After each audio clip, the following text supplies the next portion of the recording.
बुझी पाइल तो पिले ना नहीं? Yes ma'am. तापर तुम आसे the degree is same as both Celsius and Kelvin scale कला हम जो डिग्री सेल्सियस टा में मेजर करी थाउ माने एबे हम जो हीट कंडीशन रे नबा हम एटी डेल्टा टी बा चेंज इन टेंपरेचर को जोठी तमर कोथरे देथिबो डिग्री सेल्सियस रे देथिबो ताकू हम इक्वल टू नबा का सहित केल्विन सहित काहे की नउची देखो जदी मु कहिली 37 डिग्री सेल्सियस आको कन्वर्ट करियार थिबो कोथरे केल्विन रे केमिति करिवि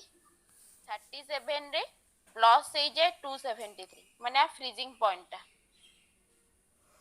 प्लस हो गले तो 310 310 11 310 जोटा कि हम नॉर्मल बॉडी टेम्परेचर ना नहीं जानिछ 37 डिग्री सेल्सियस तो जोटा 37 डिग्री सेल्सियस कहबी ताको केल्विन ने केते कुआ जाए 3110 तादरे खाली कोनटा ऐड करा जाए 273 सेमते फारेनहाइट रो भी फार्मूला अछि कन्वर्ट करिया को जानिछ बेले ना नहीं नो मैम। तारो ओरे फार्मूला होची C by 5 equals to F minus 32 by 9 तमरा यार फार्मूला ऊपर नाही तो कहूनी जे केमिति बाहरी के आइला ई जो फार्मूला रा बाहरी ची जो डिवीजन सब नै आर 100 degree of Celsius is equal with 180 degree of Fahrenheit एमति यार कैलकुलेट हे के फार्मूला रा बाहर खाली एटा जदी मन रखो जानि था एरा पकांती केमती जदी धर तुमको दिया रा धर एरा तो दिया 212 डिग्री फारेनहाइट ता केमती इक्वल करबो देखो 100 सहित माने आर जेते कि 100 डिग्री सेल्सियस सेति की होची एति एति पकेइली C/5 F रे पकोउची केते 212 - 32 बाय आसिला 9 सी रे तो किछि नै सेमती अछि 212 ରୁ 32 माइनस कले केते हे गला 180/9 अच्छा एबे कहलो 180 रो 9 डिवाइड कले केते एरे 189 डिवाइड कले केते आसीबो 20 ताले एबे देखो c इक्वल केते हिजबो 20 * 500 हैला ना नहीं त माने f रो 212 टा c रो का से तो इक्वल हैला 100 सहित बोले तुम एटी 100 भी नहीं था ताले पड़े तमर f टा बाहर था दे 212 बाहर था यानी हैला आ फार्मूला अछि एगोटा को थिले आको कन्वर्जन करी की बाहर करा जाय तापरे तमर आसीबो कोन हीट आउ टेंपरेचर भितरे डिफरेंस देखिबो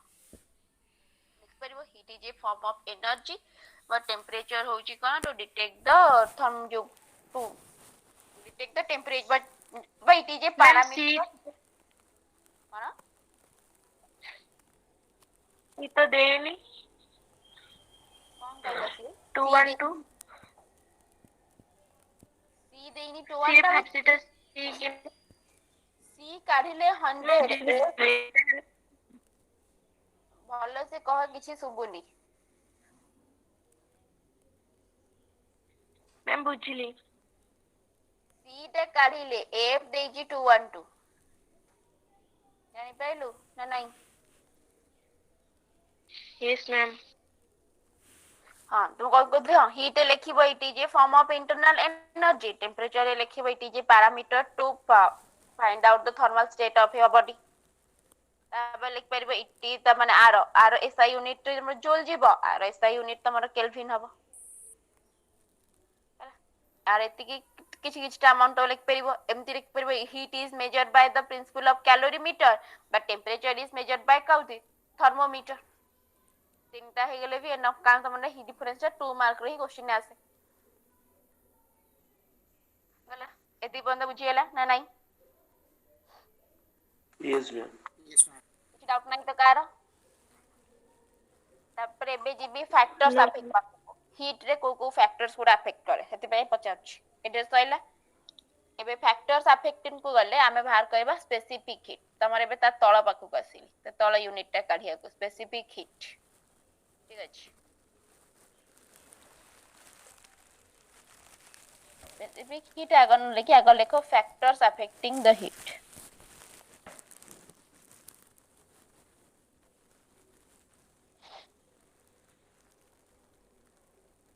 को फैक्टर्स अफेक्ट करिवो काको हीट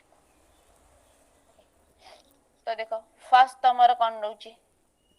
हिट रो सिंबल होची कोन क्यू एटा कहिया भूल जाइथिली हिट रो सिंबल कोन नब एठे हिट रो सिंबल नब क्यू हला तो ही रहला क्यू क्यू टा मोर फाइव का सहित डायरेक्टली प्रोपोर्शनल टू मास कहीं जदि मास भी बढ़िबो तले हिट भी सेति बढ़िबो जदि मास कमिबो हिट कमिबो तमे गोटे जगह रे गोटे थर गोटे बड़ डिश टाइप रे गोटे 5 लिटर जगह रे नेकी जाओ पानी आ गोटे छोट जगह नेकी जाइथियो तम घरे जो सब गिना कि ताटिया जे सब अछि ता धरे नेकी पानी गरम करिवो कोटा जल्दी गरम हो जीवो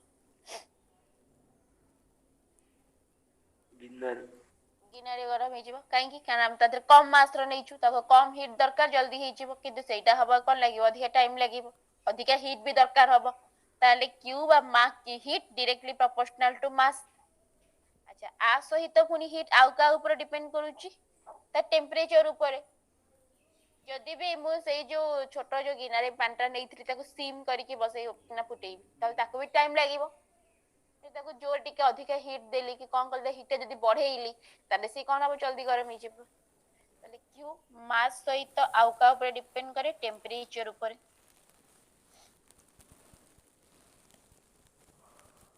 ताले मास रे रखिबो कोन m टेंपरेचर रे रहइबो कोन तमर डेल्टा t ताले एमती लिखि परिबो q proportional to m delta t जदि जो 1 और 2 को हमें कंबाइन करिबा ताले ए प्रोपोर्शनलिटी उठा जाए सेते बळे गोटे कांस्टेंट हमें लिखिताउ से कांस्टेंट हैला कोन c अब ए c को कोन को जाए स्पेसिफिक हीट स्पेसिफिक हीट टा काहे की बाहर करा जाए कहना सब सब्सटेंस को हीट हबा पई सेम टाइम लागे नाही जदि तमे भी 1 लिटर की 2 लिटर तेल नै जाइथिबो आगर जगह तमे किछि सॉलिड जिंस भी नै पारो किछि गरम करिया को मंदर तरकारी फकरी बसैछ कि अलगा किछि जिंस नैछ गरम करिया को तो दुई जन को टाइम कोन लागिबो अलगा अलगा लागिबो कि गोटे गोटे पानी नै जा गरम करिवो 2 लिटर आ गोटे पटे तमे तेल नै जा 2 लिटर गरम करिवो दिया कोन सेम टाइम रे गरम हेबे नै जहा बेर ताको कोन हबो अलगा टाइम लागिबो तेल टिक जल्दी हेला को पानी को अधिक लागी पारे कि पानी जल्दी गरम हो जीवो तेल को अधिक टाइम लागी पारे का को अधिक टाइम लागिवो पानी को ना तेल को नहीं पानी को लागिवो कारण पानी रो डेंसिटी टा कम तेल रो डेंसिटी टा अधिक से जल्दी गरम हो जीवो हैला तब केरोसिन नबो से आउर जल्दी गरम हो जीवो ताले बे देखो c कोन c रो फार्मूला हबो कोन c equal to q by m delta t एटा हला स्पेसिफिक हीट रो फार्मूला इति c अछि त कि एति जई ता तो डिवाइड करतबा आ तले यूनिट टा कोन भाइबो हीट रो यूनिट होची कोन जूल मास पाई कोन रहइबो kg आउ टेंपरेचर पाई कोन रहइबो केल्विन त लिख परिबा joule kg inverse kelvin inverse एटा कहार यूनिट स्पेसिफिक हीट रो यूनिट एति बंद बुझियला ना नहीं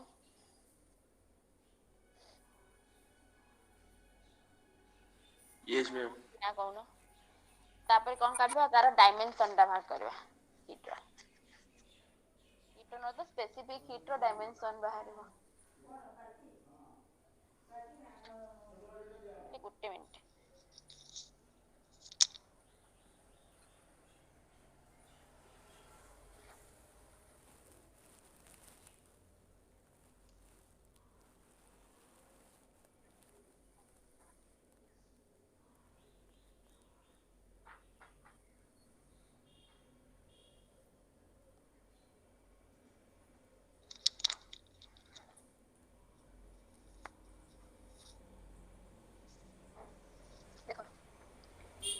तार डायमेंशन बाहर करबा डायमेंशन तार फार्मूला कोन बाहर c equal to q by m delta t q माने कोन हीट टा गोटे एबरा कोन फॉर्म ऑफ एनर्जी आ एनर्जी रो डायमेंशन जहा हबो हीट डायमेंशन भी कोन हबो सेम हबो तले एनर्जी रो डायमेंशन के कहि परिबो एनर्जी डायमेंशन भी कहा सहित इक्वल वर्क सहित इक्वल वर्क रो बाहर कर दबो भी तमे बाकी उरा तो खाली m अछि और t रे अछि टी माने एठी टाइम नाही एठी टी रा कोन अछि टेंपरेचर अछि एठी कोन पड़िबो खाली केल्विन पड़िबो वर्क रो डायमेंशन की कहि परिबो Force into distance. Force into displacement हैला ताले फोर्स रो कोन mass into acceleration into displacement mass रे खाली रहिला m एइरा रहइबो कोन l बाय t2 एटा रहइबो l ताले तमे पाई जिवो एटा आसीबो m l2 t - 2 एति खबर नाही वर्क रो सॉरी वर्क रो हां वर्क रो आउ ता सदा कार एनर्जी रो भी सेम जिंस तारे एठी जो हीट जगह हम कोन पकेबा ए गोटा m l2 t - 2 तले कोन अछि खाली मास तार भी खाली रहइबो m एटा टेंपरेचर माने खाली आसीबो केल्विन इनवर्स सॉरी केल्विन ऊपर गले इनवर्स हो केल्विन ताले एबे देखो एटी मास 1 1 एटा कटि जिवो ना कटि जिवोनी 0 हे गला त माने m0 l2 t - 2 k - 1 dimension बुझी पाइला ना नाही